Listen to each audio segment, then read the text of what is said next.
આજથી સંસદનું બજેટ સત્ર થશે શરૂ। નાણામંત્રી નિર્મલા સીતારમણ સંસદમાં વર્ષ 2023 અને 24 માટે આર્થિક સર્વેક્ષણ કરશે રજૂ। સત્ર દરમિયાન 6 મહત્વના વિધેયક થશે પસાર। સત્ર પહેલા ગઈકાલે મળી સર્વદળીય બેઠક। સંસદને સુચારુ રૂપે ચલાવવા થઈ ચર્ચા। નીટ પેપર લીક મામલે 40થી વધુ અરજીઓ પર વધુ સુનાવણી આજે। એનટીએ કોર્ટના આદેશ પર શહેર અને કેન્દ્ર પ્રમાણે પરિણામ કર્યા હતા જાહેર।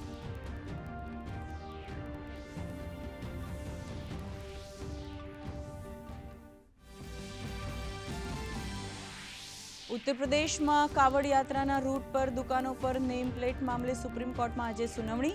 ઉત્તર પ્રદેશ સરકારના આદેશને કોર્ટમાં પડકારાયો। અરજીમાં સરકારને આદેશ પાછો લેવા કરાઈ માંગણી।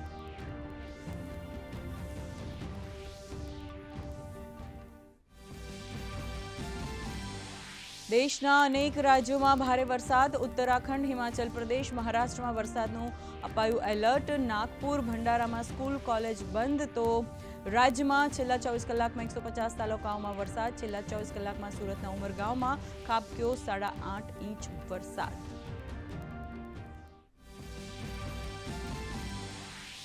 ખેડા જિલ્લાના સેવાલિયા પાસેથી પરપ્રાંતીય ઇસમ પાસેથી રૂપિયા 14.90 લાખનું મેફેડ્રોન ડ્રગ્સ પકડતી પોલીસ। મધ્યપ્રદેશથી લાવી રાજકોટ શહેરમાં પહોંચાડતા પહેલા જ પકડાયું ડ્રગ્સ। નાર્કોટિક્સ ડ્રગ્સ અધિનિયમ હેઠળ ગુનો નોંધી હાથ ધરાઈ કાયદેસરની કાર્યવાહી।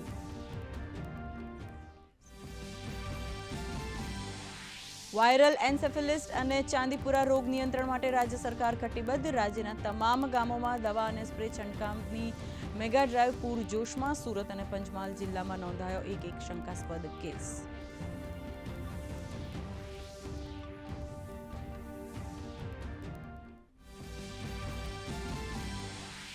અમેરિકાની રાષ્ટ્રપતિની ચૂંટણી નહીં લડે જો બાઇડન। બાઇડને કમલા હેરિસના નામનો મૂક્યો પ્રસ્તાવ। ટ્રમ્પે બાઇડનને ગણાવ્યા અમેરિકાના ઇતિહાસના સૌથી ખરાબ રાષ્ટ્રપતિ।